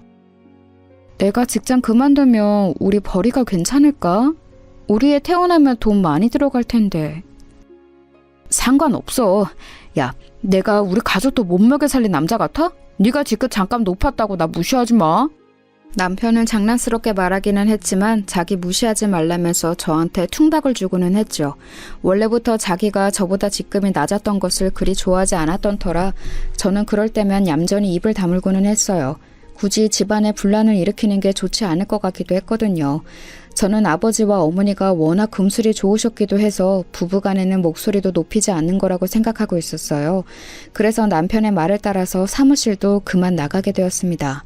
사촌 오빠는 상당히 걱정하는 눈치였지만 그래도 별말은 하지 않은 채 무슨 일 있으면 꼭 오빠한테 연락하라는 말 한마디만 했죠. 뭐 다 좋았습니다.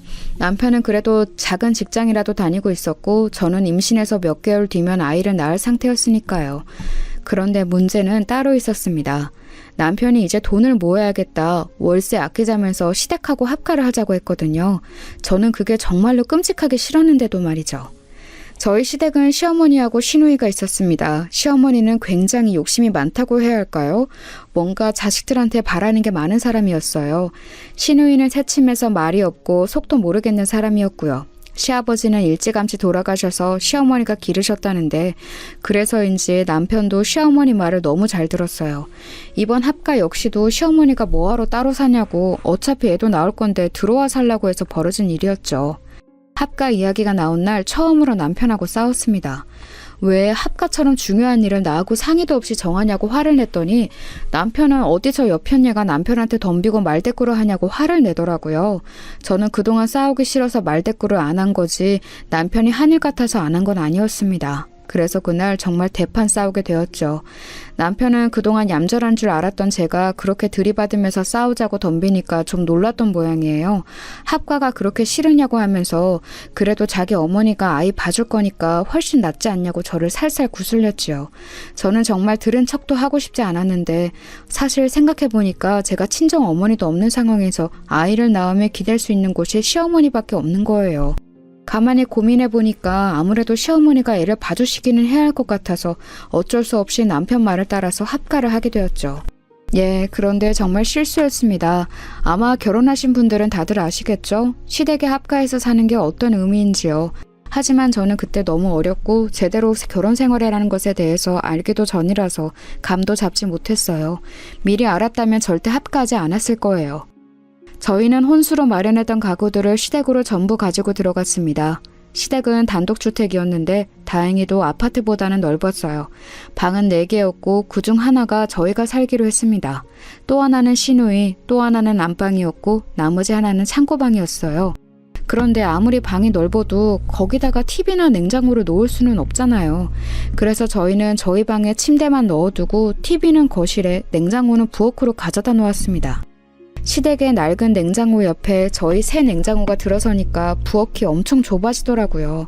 시어머니는 댁에서 원래 쓰던 냉장고는 버릴 생각이 없다면서 네 혼수 살림 내가 빼앗아 쓰지 않을 테니 안심해라 라면서 말씀하셨죠. 그런데 그 말투가 너무 비웃는 것 같다고 해야 할지 비꼬는 것 같다고 해야 할지 별로 좋은 느낌이 아니었어요. 원래도 시어머니 인상이 좋지는 않았어요. 상견례 때부터 이미 저한테 시어머니한테는 한 달에 용돈을 기본 50만 원 이상을 줘야 하는 거라고 설교를 하시지 않나. 원래 시집 올 때는 시댁에 가져올 선물도 혼수만큼 가져와야 하는 거라고 말씀하시질 않나. 저희 집이 사정이 좋지 않아 그저 잘 봐달라는 뜻으로 아버지가 문제 삼고 넘어가지 않으셨는데 말이죠. 저희가 합가한 이후에 이런 상황이 더 심해지면 심해졌지 덜해지지는 않았어요. 애초에 합가한 것 자체가 시어머니 주장에 따른 거더라고요. 시어머니는 따로 살면 돈만 더 든다고 차라리 합가해서 살면서 그 돈을 자기한테 달라고 하셨고요. 게다가 자기 아들이 며느리 남편이 되어서 마치 빼앗긴 것 같아 기분 나쁘다며 자기 옆에 두고 내 아들도 아들로 두고 며느리도 자기 딸처럼 데리고 있고 싶다고 하셨는데 당연히 어느 시어머니가 며느리를 자기 딸처럼 데리고 있을까요? 노예만 아니면 다행이죠. 게다가 제가 일을 그만둔 게 아주 좋은 먹잇감이 되었어요. 시어머니는 집에서 있는 가정주부가 대체 뭐 하는 거냐, 너 집안일 처음부터 다시 배워야 한다면서 저를 구박하기 시작하셨습니다. 제가 어릴 때부터 동생 챙기면서 일하던 터라 집안일을 아주 못하진 않았어요. 물론 몇십 년 경력의 가정주부인 시어머니가 보시기에는 좀 모자란 면이 있을 수 있었겠죠. 하지만 그렇게까지 저를 타박하고 화를 내실 정도는 아니었을 텐데 저한테 그렇게 화를 내고 꾸짖으셨어요. 처음부터 끝까지 그랬었죠. 냉장고에 음식 재료를 손질해서 보관하는 법부터 설거지한 그릇을 엎어놓는 방향까지 잔소리를 하셨어요. 그런 식으로 하면 재료가 금방 상한다느니, 과일은 그렇게까지 씻을 필요 없다느니, 설거지 그릇은 닦아서 바로 물기 말려 넣어둬야 한다느니. 아니, 그렇게 하지 않아도 저희 집안일 제대로 돌아갔었거든요. 하지만 합가해서 시댁에 신세지고 있으니 너는 내 말에 따라야 한다는 듯한 말투셨어요. 사실 제가 합가하고 싶어서 한 게 아니라 시어머니 말을 따른 것뿐이었거든요. 제가 직장 그만두고서 남편 외벌이라 돈이 좀 모자라기는 했어도 살려면 살 수 있는 상황이었어요. 그런데 시어머니가 합가를 하자마자 그런 식으로 나오시니까 제가 너무 스트레스를 받았습니다. 시어머니는 제가 임신을 한 상태든 아닌 듯 상관없다는 투로 저한테 집안일을 시키고 구박을 하셨었지요. 남편한테 하소연을 해봐도 듣기만 할 뿐 결국 결론은 네가 참아라 여서 더 화만 날 뿐이었어요. 남편은 이제 결혼해서 제가 임신까지 했으니 어쩔 거냐는 듯한 태도여서 더 분노가 속에 쌓였죠. 그렇다고 친정에 말할 수도 없었어요. 친정아버지는 고물을 주워다가 집안에 보태고 계셨고 동생은 역시 사촌오빠가 소개해준 일자리에 들어가서 일을 막 배우고 있는 참이었고요. 두 사람은 자기 삶을 꾸리기에도 바쁜 터라 제가 뭐라고 걱정을 더 보탤 수가 없었죠. 친정어머니라도 계시다면 제가 조금 더 이야기를 하기 수월했겠지만 어머니는 돌아가신 지 오래되었으니 뭐 어쩔 도리가 없었거든요. 사실 합가를 했다고 해서 돈이 덜 드는 것도 아니었어요. 시어머니는 함께 사니까 당연히 시장도 제가 봐와야 한다고 주장하셨고 생활비도 내놔야 한다고 하시더군요. 한 달에 5, 60만 원씩 생돈으로 시어머니께 드리고 게다가 기타 시장을 보는 돈도 전부 남편 월급에서 나가니까 이건 따로 살 때나 합가해서 살 때나 생활비는 거의 비슷하게 들어갔어요. 어차피 월세도 시어머니께 드리는 만큼 들어갔으니까요.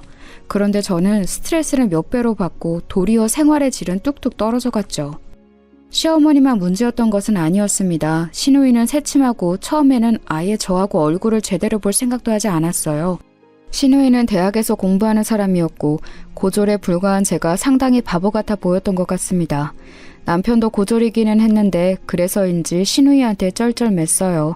집안에서 시누이가 굉장히 똑똑한 사람이고 남편하고 시어머니는 시누이 말이며 다 맞는 줄 알고 껌뻑 주는 역할이었던 거였죠.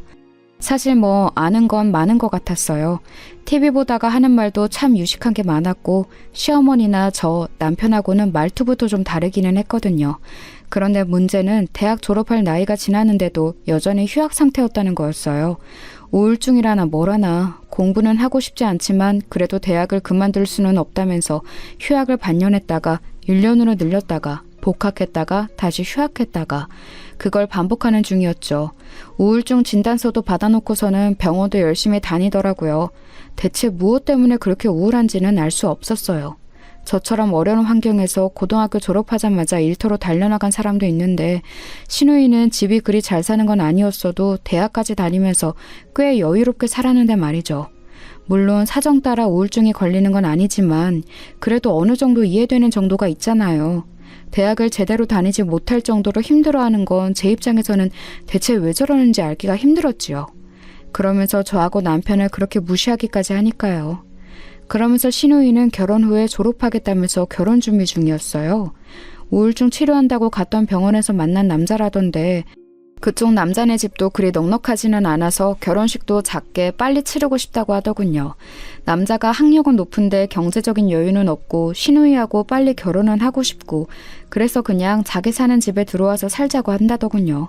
시누이는 그 남자네 집하고 시댁하고로 왔다 갔다 하면서 남자랑 반동거 상태로 지내고 있었어요. 결혼식을 하게 될지 그냥 혼인신고만 하고 살지 고민하는 중이었죠. 그런데 그러던 중 임신 6개월 되었을 때쯤이었어요. 하루는 시어머니가 제가 시장에서 사온 채소 관련으로 저를 엄청나게 혼내셨거든요. 질 좋지 않은 채소를 사왔다고요. 아직도 채소 고르는 법도 모르냐면서 혼내시는데 그날 이상하게 몸도 좋지 않고 열도 올랐던 터라 시어머니 말이 제대로 들리지도 않았어요. 빨리 누워서 쉬고 싶은데 세워놓고서 채소 관련 꾸중만 거의 30분을 하고 있으니까 거의 머릿속이 어질어질해서 견딜 수가 없었죠. 그러다가 눈앞이 휙 돌더라고요. 어지러워서 똑바로 서 있을 수가 없는데 앞에는 시어머니 계속해서 저한테 뭐라고 하고 정신을 차릴 수가 없었어요. 너 똑바로 서! 엄살 부리지 말고! 시애미가 우습게 보이니? 제가 휘청거리자 시어머니가 소리를 지르셨어요. 저는 정말로 엄살이 아닌데 엄살 부리지 말라면서 계속해서 큰 소리를 내셨죠. 머리는 울리고 눈앞은 돌고 그러다가 제가 쓰러졌어요. 저도 쓰러지면서 정신을 잃었기 때문에 정확히 제가 어떻게 되었는지는 알지 못합니다. 그런데 눈을 감았다가 뜨니 병원이더라고요. 처음에는 흰 천장만 보여서 제가 어떻게 되었는지도 몰랐어요. 어머님? 이게 대체... 너 어지러우면 빨리 말을 했어야지. 나만 나쁜 사람을 만들고... 시야에 나타난 시어머니가 대뜸 저한테 화를 내기 시작했습니다. 옆에서 의료진이 다가와 말리더라고요. 그러더니 안타깝다는 얼굴로 이것저것 저한테 물어보고 체크를 하더니 제가 유산했음을 알려왔습니다. 순간 정신이 멍하더군요. 저는 결혼 생활이 행복하지 않았지만 그래도 제가 곧 아이를 낳으면 그 예쁜 아이를 제 품에 안고 기를 생각으로 참고 지내고 있었어요. 저는 정상적인 가정에서 제 아이를 행복하게 해주고 싶었거든요. 그런데 그렇게 쓰러져서 유산하다니 정말 상상도 못했던 일이었습니다. 그나마 바로 쓰러지던 순간에 시어머니가 옆에 있어서 하혈하는 것을 보고 응급차를 불러서 다행이기는 했어요. 그 덕분에 몸은 많이 상하지 않을 수 있었죠. 하지만 임신 6개월 차에 아이를 잃은 슬픔은 정말 견뎌내기 어려웠습니다. 그때는 남편도 많이 슬퍼했어요. 남편도 아이가 곧 태어날 거라는 기대에 부풀어 있었기 때문이었죠. 어쨌든 우리의 한 가정이 완성된다는 기대가 있었으니까요. 그래서인지 남편은 저를 위로하려고 올해 여름 휴가를 가자는 말을 꺼냈어요. 원래 어디 놀러 가자는 말을 아예 안 하는 사람이었기 때문에 무척 의외였지요. 이래저래 돈도 부족하고 아이 키우려면 아껴야 한다면서 언제나 집에만 있었거든요. 하지만 이번에는 그래 유산도 했는데 기분 전환이라도 하자 싶어서 동의했습니다. 시어머니는 저희 부부가 여름 휴가를 간다고 하니까 그거 자체도 아주 못마땅해 하셨어요. 당연히 본인도 데리고 가는 줄 알고 있었는데 남편이 조심스럽게 우리끼리만 간다고 말을 했더니 눈을 도끼 눈으로 뜨시더군요. 하지만 시어머니한테도 유산의 책임이 있다고 생각했던 저는 당시 시어머니한테 감정이 무척 안 좋았어요.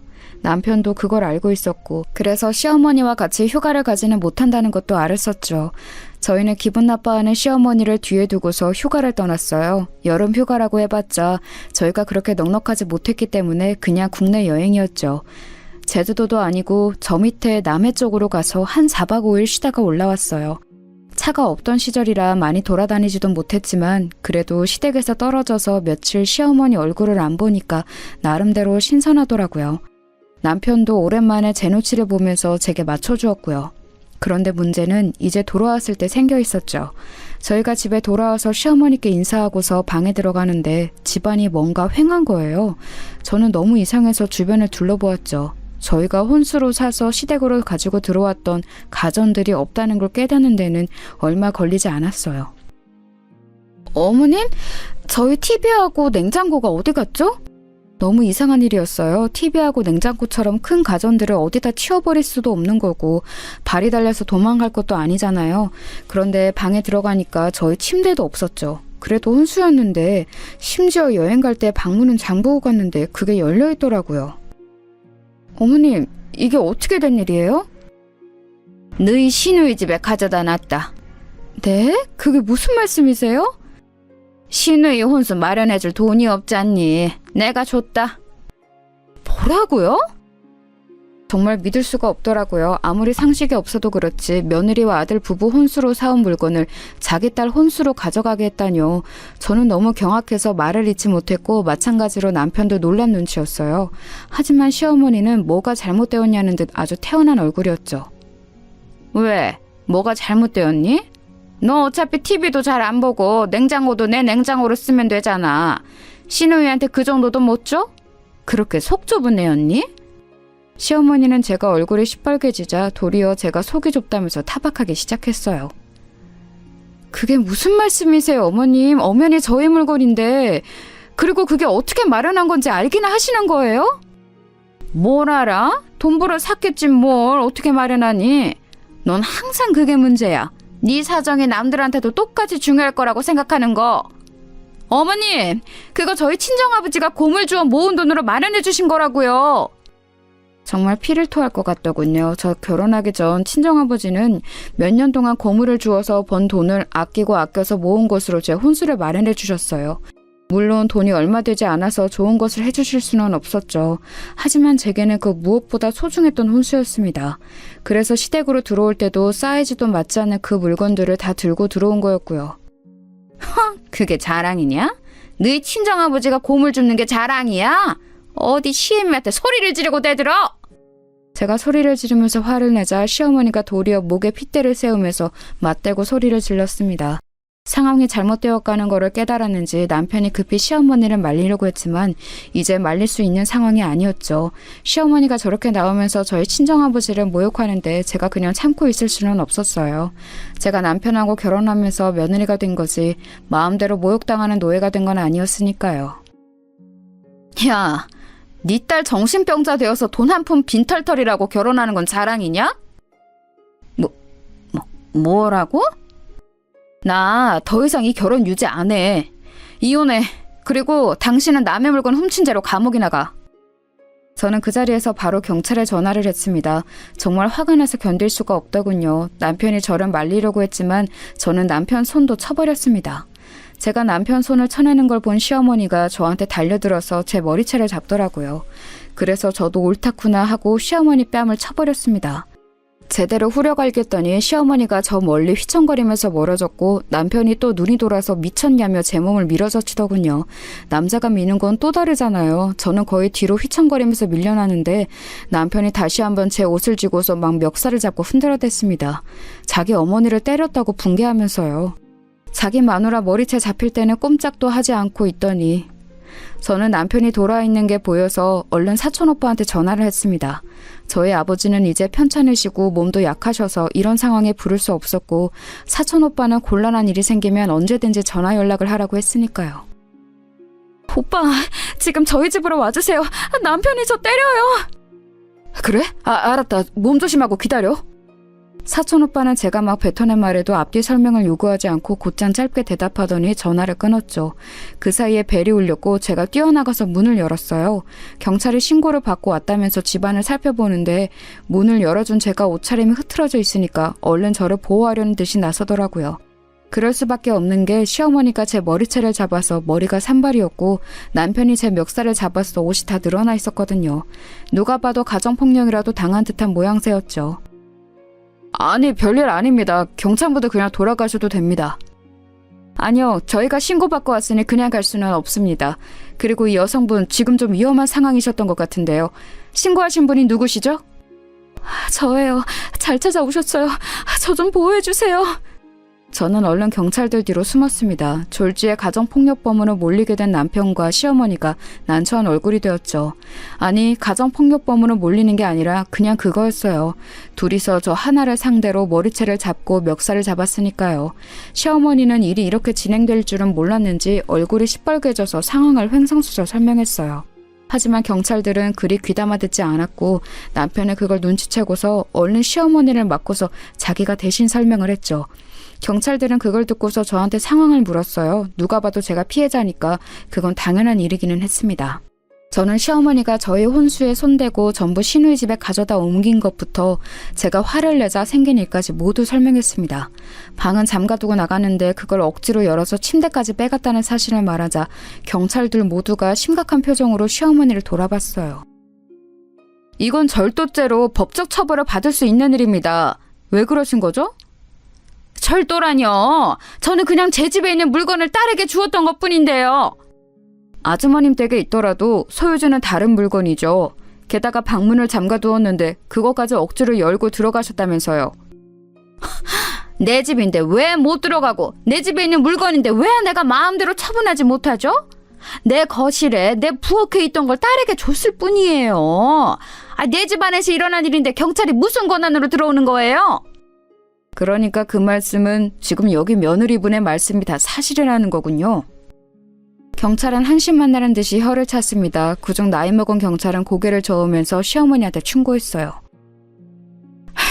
빨리 며느리한테 사과하세요. 법적 처벌까지 가지 않게요. 하지만요. 아니요, 저 사과 안 받을래요. 그냥 법적으로 처리해주세요. 절도하고 폭행죄로요. 제가 딱 잘라 말하자 경찰도 꽤 난처한 표정이 되었습니다. 집안 싸움에 자기네가 끼면 곤란하다는 투였죠. 남편이 그 기류를 읽었는지 재빨리 경찰한테 말했어요. 예, 이거 집안일입니다. 시끄럽게 해서 죄송합니다. 제가 어떻게든 이 두 사람 화해시킬 테니까 경찰분들은 그냥 가셔도 괜찮습니다. 죄송해요, 정말.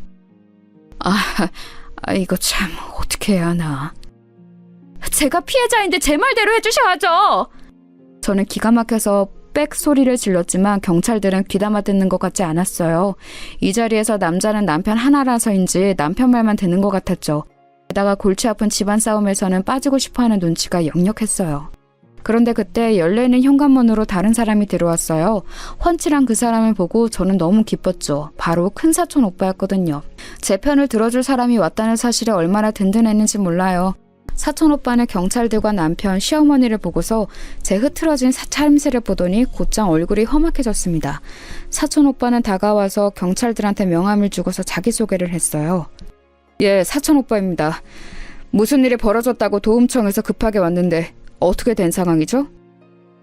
법무사라고 적힌 명함을 받아든 경찰들은 좀 당혹스러워하더라고요. 당연히 변호사까지는 아니어도 법률 관련 일을 오래 한 티가 나는 사촌 오빠가 나타났으니 자기들이 일 처리를 미흡하게 하면 상당히 난처해질 것은 분명했죠. 남편도 사촌 오빠를 잘 알고 있었으니 당연히 당황했고요. 이직 전 원래 일하던 사무실에서 상사였으니까요. 일이 잘못되어 가는 것을 깨닫고서 시어머니도 당황해서 저희 얼굴만 번갈아서 봤어요. 저는 사촌 오빠한테 간단하게 지금 상황을 설명했습니다. 그 이야기를 들으면서 사촌 오빠의 얼굴이 점점 더 험악해져 갔고 심지어 저희 아버지가 고물을 모아 사주신 혼수를 신우이한테 멋대로 주었다는 이야기에 정말 화가 많이 난 얼굴이 되었는데요. 남편은 급하게 이런저런 변명을 늘어놨습니다. 그게 시어머니가 그러려던 건 아니실 거다. 정말 신우이한테 혼수 사줄 돈이 없었다. 저희 사정 아시지 않느냐. 참 말이 많았죠. 하지만 사촌 오빠는 그런 남편을 거들떠도 보지 않고 경찰들한테 집중했어요. 법대로 처리해 주실 거죠? 다른 건 바라지 않습니다. 아, 물론이죠. 물론입니다. 참고인 조사에서 절도죄하고 폭행죄 검토하겠습니다. 감사합니다. 남편과 시어머니가 기겁해서 경찰들한테 달라붙었지만 뭐 어차피 벌어진 일인데 어쩌겠어요. 저도 절대 선처를 바를 생각이 없었고요. 사촌 오빠는 저를 데리고서 곧장 시댁을 나와서 친정집에 데려다 주었어요. 아니, 너 어쩐 일이냐? 아버지가 놀라서 저를 보셨고 저는 아버지를 보자마자 눈물이 나서 견딜 수가 없더라고요. 얼른 뛰어가서 아버지한테 안겼고 뒤이어온 사촌 오빠가 사정을 설명해 주었습니다. 애초에 제가 유산했던 것을 알았을 때부터 아버지는 화가 많이 나셨었는데 이런 일이 생기고 나니 이제 아예 갈라서라고 펄펄 뛰시더라고요. 그로부터 며칠 뒤 남편이 초췌해진 얼굴로 찾아왔습니다. 경찰 조사를 받아야 한다는 사실 때문인지 얼굴이 아주 피폐해졌더라고요. 친정집 앞으로 찾아온 남편은 저한테 결국 고개를 숙였습니다. 여보, 미안해. 어머니도 미안하다고 전해달라고 하셨어. 어떻게 안 될까? 이건 절도죄라서 내가 뭘 어떻게 해줄 수가 없어. 그리고 내가 왜? 뭘 어떻게 할까? 바라는 건 다 해줄게. 남편의 기가 죽은 얼굴로 말했습니다. 저는 그 얼굴을 바라보다가 대답했죠. 합의는 해줄게. 그럼 판결 시에 참작되겠지. 대신 이혼하고 돈으로 보상해. 이혼? 꼭 그렇게까지 해야겠어? 그럼? 내가 이 상황에 당신하고 계속 같이 살고 싶을 것 같아? 제가 그렇게 쏘아붙이자 남편은 결국 고개를 숙였습니다. 저희 친정집 창문으로 아버지가 험상궂은 얼굴로 내다보고 계셨고 이제 더 이상 저를 설득할 수 없다고 느꼈던 것 같아요. 그때 이혼을 결정하고 결국 합의혼을 한 뒤에 시어머니가 가져간 혼수를 돈으로 보상까지 받고 절도와 폭행권에 대해서도 바라는 대로 합의하고 선처해달라고 했습니다. 결국 그렇게 해서 그 징그러운 집안하고 헤어지게 되었어요. 개인적으로는 아주 깔끔하게 잘 헤어졌다고 생각합니다. 저는 그래서 지금 친정집에서 살면서 다시 사무실에 나가고 있어요. 사촌 오빠가 잘했다면서 사무실에 다시 나오라고 자리를 마련해줬거든요. 요즘 세상에는 결혼 안 하고 사는 것도 괜찮겠다 싶어서 현재 생활에 만족하고 있어요. 여러분도 만약 남편이나 시댁이 선을 넘는다면 참지 말고 떨쳐내고 나오시는 걸 생각해 보세요. 다른 인생이 기다리고 있을지도 모르니까요.